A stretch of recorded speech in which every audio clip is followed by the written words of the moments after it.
ఓవైపు నుంచి ఆటోమేషన్ ప్రభావం, మరోవైపు నుంచి టాప్ కంపెనీ అయినా సరైన ప్రదర్శన కనబరచలేకపోవడం ఉద్యోగులకు ఎసరు తెచ్చిపెడుతుంది.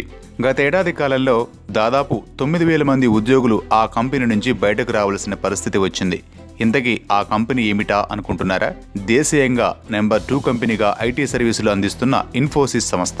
ఐటీ సేవల్లో బ్రాండెడ్ కంపెనీగా ముద్రపడిన ఇన్ఫోసిస్ గత ఏడాది కాలంగా 8,000 నుంచి 9,000 మంది ఉద్యోగులను ఇంటికి పంపించేసినట్లు ఆ company human resource head Krishnamurthy Shankar చెప్పారు.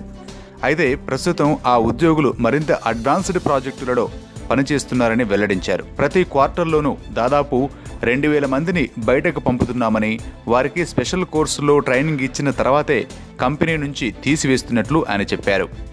ఈ ట్రైనింగ్ ఉద్యోగులకు కొత్త అసైన్మెంట్లలో సహకరించనున్నట్లు శంకర్ తెలిపారు.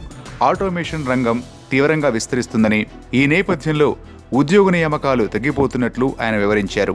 అయితే కేవలం ఆటోమేషన్ కాకుండా అంచనాల మేర కంపెనీ రాణించలేకపోవడమేనని మరో కారణంగా ఎత్తి చూపారు. మొదటి 9 నెలల కాలంలో ఇన్ఫోసిస్ కేవలం 5,700 మందిని మాత్రమే నియమించుకుందని తెలిసింది. గతేడాది ఇదే కాలంలో 17,000 మందిని కంపెనీలో నియమించుకుంది. డిసెంబర్ క్వార్టర్లోనూ ఇన్ఫోసిస్ మొత్తం ఉద్యోగుల సంఖ్య తగ్గిపోయింది.